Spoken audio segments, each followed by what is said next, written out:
buenos días. En este caso presentaré mi caso clínico de ginecobstetricia. Como datos generales tenemos que es una paciente femenina con siglas ALAH de 37 años de edad, que es unida, técnica de uñas, escolaridad diversificado, originaria residente de Guatemala, sin religión. El motivo de consulta es que la paciente acude a su cita normal de control prenatal en alto riesgo obstétrico y la historia de la enfermedad, que la paciente acude a cita de control prenatal en donde evidencian presión arterial de 180/100 y síntoma de epigastralgia, por lo que deciden ingresarla. Dentro de los antecedentes patológicos tenemos que la paciente ya es conocida con hipertensión arterial crónica, tratada con alfa-metildopa de 500 miligramos cada 8 horas y felodipina 5 miligramos cada 8 horas. Entre los antecedentes quirúrgicos tenemos que se hizo una colecistectomía hace 14 años y 2 cesáreas, las cuales no recuerdan las indicaciones en HGO. Traumatológicos, alérgicos y familiares, todos fueron interrogados y negados. Refiere 3 dosis de AstraZeneca. Y dentro de hábitos y manías, refiere alimentarse 5 veces al día con una dieta balanceada, micción 6 veces al día, defeca 2 veces al día, sueño de 6 horas aproximadamente. Dentro de los vicios, niega el uso de tabaco, alcohol o drogas. Dentro de los antecedentes ginecobstétricos tenemos la fórmula obstétrica de 3 gestas, 0 partos, 2 cesáreas, 0 abortos, 2 hijos vivos y 0 hijos muertos. La menarquia a 14 años, los ciclos menstruales son regulares cada 30 días con duración de aproximadamente 5 a 6 días. La fecha de última regla, la cual es confiable, el 14/12/2022. Refiere citas en alto riesgo obstétrico dentro de su control prenatal. Sin embargo, no recuerda el número de citas totales. No refiere planificar. Inicia su vida sexual a los 17 años con 4 parejas sexuales y no refiere enfermedades de transmisión sexual. El Papanicolau es anual y los resultados han sido normales. Y dentro de los ultrasonidos previos, del 21/4 tenemos 18.3 semanas. Dentro del examen físico tenemos una presión arterial de 180/120, una frecuencia cardíaca de 85, frecuencia respiratoria en 20, saturando 98% y temperatura 36. Dentro del examen físico pues está todo normal, a excepción de la leve molestia epigástrica y acidez. Y pues en el tacto vaginal podemos ver que es el cervix posterior firme, importante que no hay dilatación, no hay hemorragia, no hay hidrorrea y las membranas ovulares están íntegras. Dentro de los nuevos datos tenemos un ultrasonido en donde tenemos que hay un feto único con frecuencia cardíaca fetal presente, de presentación cefálica. La placenta es posterior con un grado de maduración 2, una FI de 11 centímetros con un peso fetal estimado de 996 gramos con el percentil 31. Podemos ver que el sistema nervioso está normal, la cara fetal también, el corazón con 4 cámaras de apariencia normal, el abdomen en la presencia de la cámara gástrica normal. Se pueden ver ambas siluetas y pelvis renales y la vejiga urinaria. Se puede ver que es un embarazo de 26.4 semanas por fetometría promedio y 27 semanas por ultrasonido. Hay una alta resistencia de arterias uterinas y Doppler de vasos fetales, la cual está normal. Por lo que nuestras impresiones clínicas es un embarazo de 27 semanas con hipertensión arterial crónica, preeclampsia sobreagregada, 2 cesáreas previas y no trabajo de parto. El plan ingresó al labor y partos para monitoreo de presión arterial, con signos vitales de servicio, reposo, vigilancia por hemorragia, dolor y fiebre, nada de apego por hasta nueva orden, y una solución de Harman de 1000 cc IV para 6 horas. Dentro de los laboratorios que pedimos está la química completa normal, más pruebas de función hepática, hematología a tiempos y orina 24 horas. Todos van a ser importantes para descartar criterios de severidad de preeclampsia, así como preeclampsia, las cuales vamos a hablar más adelante. Y medicamentos, pues se impregnó con sulfato de magnesio de 6 gramos en 100 cc de agua destilada a pasar en 20 minutos e hidralacina inicial de 20 miligramos IV en jeringa y posteriormente hidralacina de 5 miligramos IV. El manejo realmente, cuando empezamos con el medicamento hidralacina, generalmente se da una dosis de 5 a 10 miligramos, por lo que en este caso debió haberse dado la primera dosis máximo de 10 miligramos. Luego vamos a ver el algoritmo que les tengo presentado. Luego se tomó la presión arterial 20 minutos después, la cual es de 180/100, y se inició nuevamente hidralazina 5 miligramos IV. Se tomó nuevamente, en la cual tenemos un resultado de 160/100, por lo que iniciamos nifedipino 20 miligramos subcutáneos STAT e hidralazina de 5 miligramos IV. Con la tercera dosis de hidralazina se decidió omitir ya que la presión arterial estaba en 146/82 y se trasladó a complicaciones prenatales con dosis de mantenimiento de sulfato de magnesio en 10 gramos en 500 cc de solución Harman a 100 cc hora. El día 21 se trasladó a complicaciones prenatales con los medicamentos alfa-metildopa, se añadió metoprolol, adicional al nifedipino, hidralazina, prenatales, aspirina, vitamina D, calcio, y la presión arterial de ese día estaba en 130/80. La paciente se describe que como es de difícil manejo de presión arterial, estuvo cumpliendo sulfato de magnesio y se inició el metoprolol. Adicionalmente, el nifedipino, y por edad gestacional y factores de riesgo se inició la primera dosis de maduración pulmonar con betametasona de 12 miligramos intramuscular STAT, con plan de medición de presión arterial cada 6 horas. Las dosis de maduración pulmonar idealmente debemos iniciarlas a partir de las 23 semanas de edad gestacional. Sin embargo, en Guatemala generalmente se utiliza antes o menores a las 34 semanas.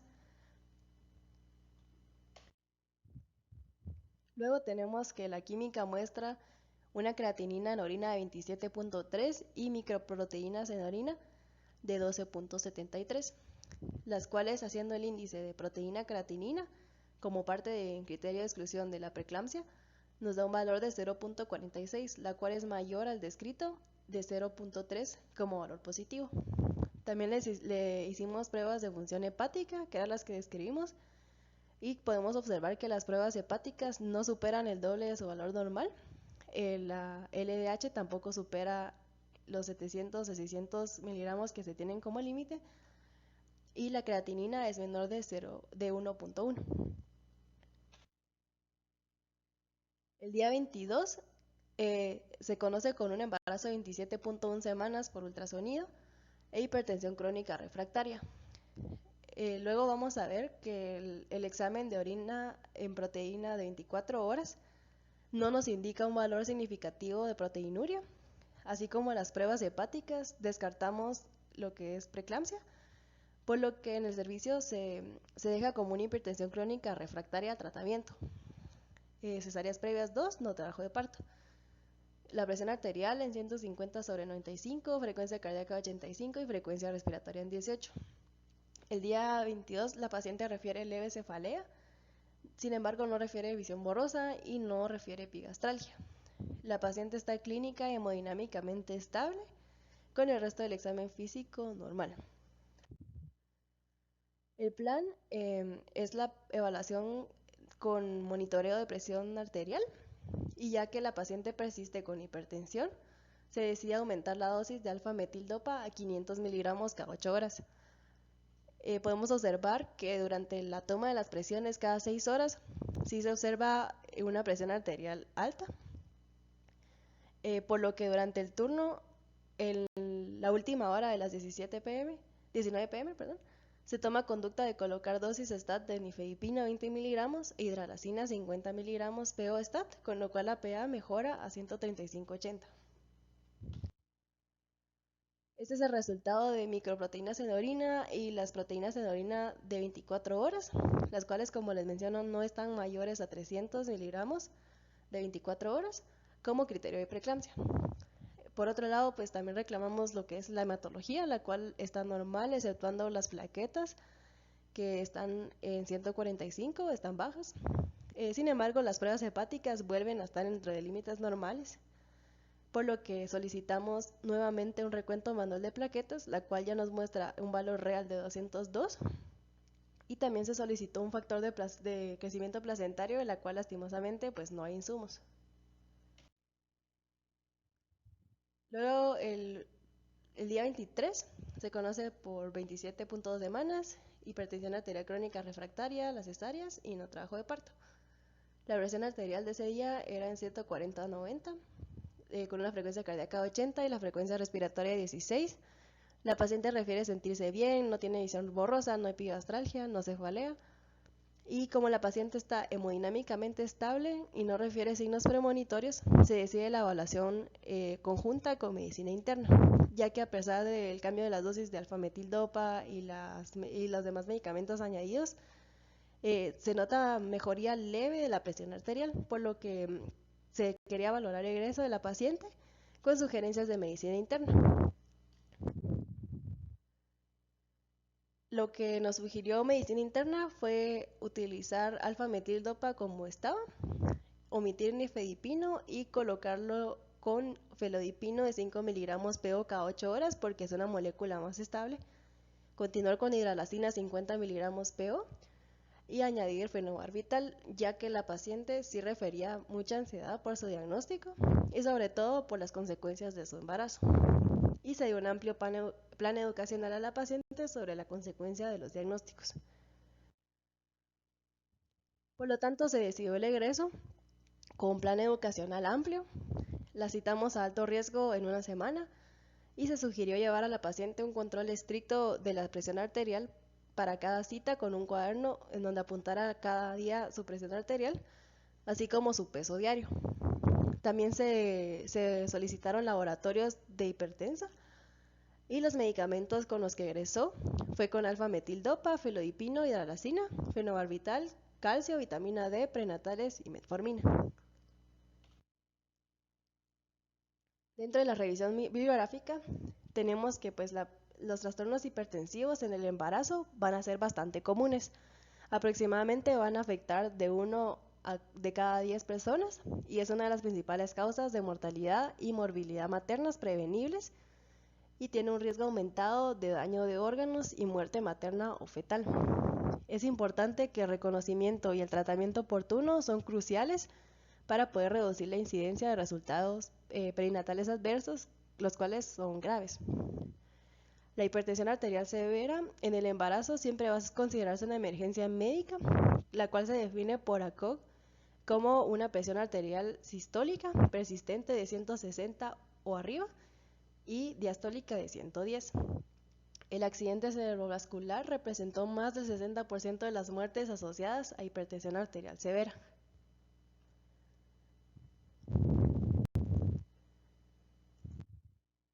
Dentro de las definiciones tenemos que la hipertensión arterial se define como crónica si es menor a las 20 semanas, tomada en 2 ocasiones con 4 horas de diferencias y también si no resuelve por más de 12 semanas posparto. Mientras que la hipertensión gestacional se define cuando aparece mayor a las 20 semanas gestacionales, tomada en 2 ocasiones igual con 4 horas de diferencia. La preeclampsia va a ser hipertensión arterial durante el embarazo, más proteinuria o puede tener también trombocitopenia, insuficiencia renal, enzimas hepáticas alteradas y edema pulmonar. También va a existir la preeclampsia sobreagregada a la hipertensión crónica, que es simplemente la presencia de preeclampsia con una paciente hipertensa crónica. El síndrome de HELP, que es un acrónimo de hemólisis, enzimas hepáticas elevadas y plaquetas bajas. El síndrome de HELP es una complicación de la enfermedad hipertensiva y la eclampsia, que también es una de las enfermedades hipertensivas de complicaciones más temidas, ya que es una convulsión tónico-clónica de nueva aparición, la cual va a ser focal o puede ser multifocal en ausencia de otras causas descartables de convulsiones. La hipertensión arterial en el embarazo se va a definir como una hipertensión de 140/90 o mayores y cuando es grave es un valor de 160/110. También se puede acompañar de cualquiera de los siguientes a mencionar cuando la preeclampsia se define con criterios de severidad, que es trombocitopenia con plaquetas bajo de 100/10⁹, pruebas de función hepática elevadas al doble, dolor persistente en el cuadrante superior derecho y dolor epigástrico que no responde al tratamiento, insuficiencia renal con duplicación de la creatinina basal o creatinina mayor de 1.1 o más de 2 2 valores positivos en la tira de orina, edema pulmonar, cefalea que no responde a la medicación y alteraciones visuales. Alguna de las implicaciones fetales va a ser que va a provocar una disfunción uterina y placentaria, lo cual va a provocar una restricción del crecimiento fetal. Incluso podemos ver un peso fetal estimado menor del 10º percentil para la edad gestacional. Esto debido a que las arterias espirales no van a desarrollarse adecuadamente, por lo que va a dar lugar a una pseudovasculonogénesis con la cual va a estar incompleta. También van a existir lesiones vasculares placentarias, infartos placentarios, y va a existir una remodelación incompleta de la arteria espiral. También podemos encontrar lo que es aterosis de las arterias, hipertrofia de las capas medias de los vasos y pérdidas de modificaciones del músculo liso, así como cambios estructurales del glúteo cáliz y inhibición de los factores que nos ayudan con la vasodilatación. Dentro de la evaluación materno-fetal, debemos de suma importancia tener un examen físico completo, así como una historia clínica completa, junto con análisis de laboratorio, los cuales nos van a indicar la presencia de características severas, como mencionamos anteriormente, la determinación de la edad gestacional, la evaluación ecográfica, la estimación del peso fetal por el riesgo de restricción del crecimiento, la presentación del volumen de líquido amniótico y la evaluación por seguimiento de frecuencia cardíaca fetal. Algunos factores riesgos médicos para el desarrollo de trastornos hipertensivos incluyen la enfermedad renal crónica, la hipertensión crónica, la obesidad, la diabetes, los trastornos autoinmunes, la apnea obstructiva, la edad materna avanzada, y entre los riesgos obstétricos, la nulliparidad se asocia con bastante porcentaje, la gestación multifetal, el embarazo previo que fue complicado por un trastorno hipertensivo, la insuficiencia placentaria y el uso de tecnología de reproducción asistida. Dentro de los objetivos del tratamiento de la hipertensión arterial, debemos iniciarlo tan pronto como sea posible. La meta es dentro de los 30 a 60 primeros minutos posteriores al reconocimiento de la presión arterial alta. Debemos tener unos valores meta de por lo menos una presión arterial sistólica entre 130 a 150 y diastólica de 80 a 100. Debemos evitar una reducción repentina, ya que podríamos causar una insuficiencia placentaria de la perfusión, ¿verdad? Porque es necesaria la contracción de las arterias para la perfusión adecuada, así como asegurar los medicamentos apropiados conforme la historia y antecedentes del paciente, y administrar profilaxis para convulsiones, la cual sulfato de magnesio se describe como primera línea. La terapia antihipertensiva debe estar dentro de la primera hora, debe colocarse una vía intravenosa y toma de laboratorios para descartar preeclampsia, así como el uso de corticosteroides prenatales si es menor de 34 semanas, pero como hablamos, las nuevas guías incluso describen dentro de las 23 primeras semanas. Debe colocarse una sonda Foley para cuantificación discreta urinaria. Y pues el sulfato de magnesio va a estar contraindicado en pacientes con miastenia gravis, con hipocalcemia, miocarditis o insuficiencia renal, ya sea moderada o severa. Debemos evitarlo con edema pulmonar e insuficiencia renal aguda. La dosis es de 4 a 6 gramos de 10% de sulfato de magnesio en 100 ml de solución por 20 minutos, mientras que la dosis de mantenimiento va a ser de entre 1 a 2 gramos hora. Si está contraindicado, podemos utilizar benzodiazepinas o fenitoína, y la dosis terapéutica se va a encontrar entre 4.8 a 9.6 miligramos decilitro.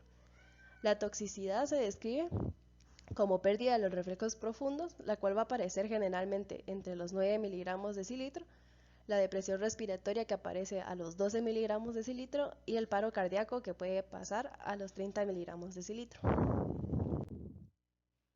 Ese es el algoritmo que podemos ver, que en la Betalor se describe como, si lo usamos como antihipertensivo primario, iniciamos con una dosis de 20 miligramos IV, repitiendo la medición de la presión arterial en 10 minutos, y si es superior a 160/110, podemos darle una segunda dosis de 40 miligramos y volvemos a repetir la presión en 10 minutos. Si esta sigue siendo alta, damos 80 miligramos, que es el doble de la dosis, y si en caso en 10 minutos llegara a estar igual, debemos repetirlo y dar hidralazina 10 miligramos, es decir, se cambia el esquema.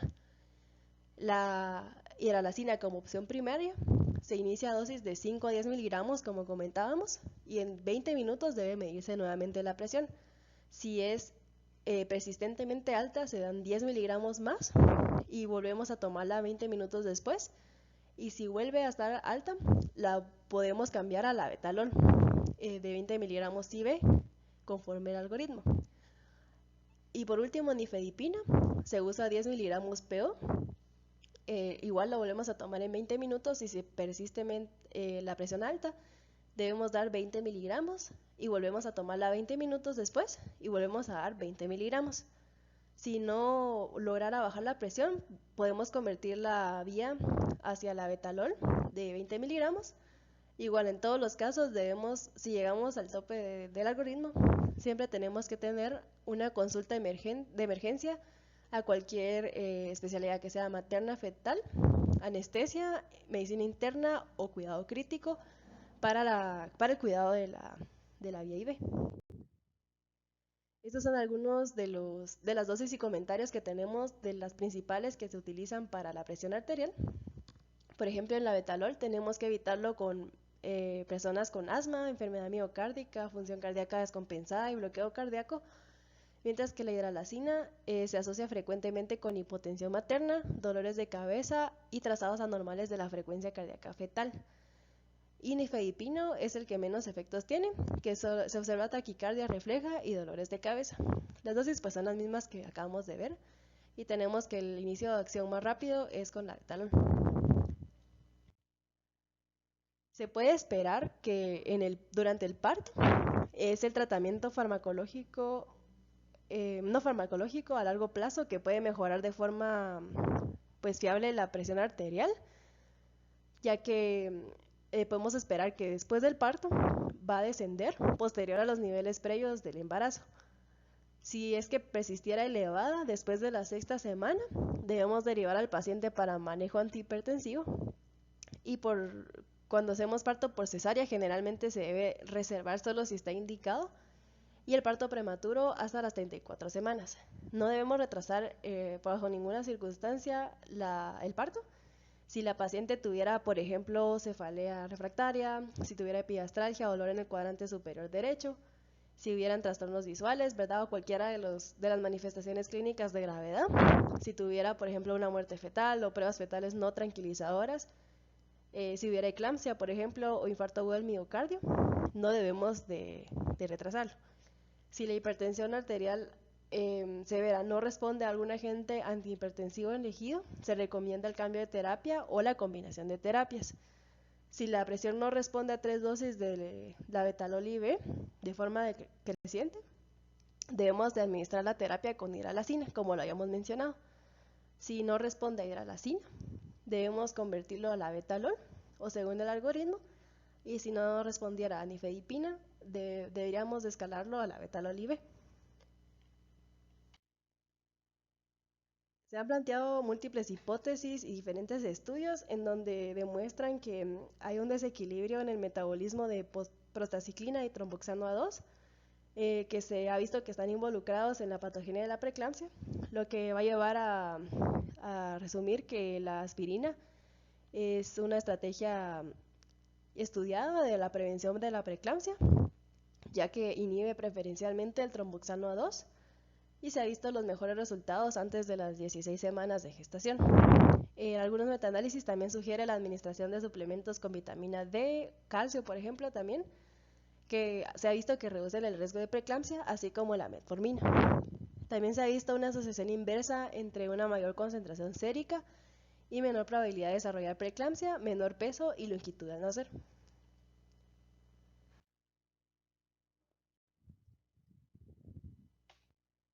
Bien, esas son mis bibliografías. Muchas gracias.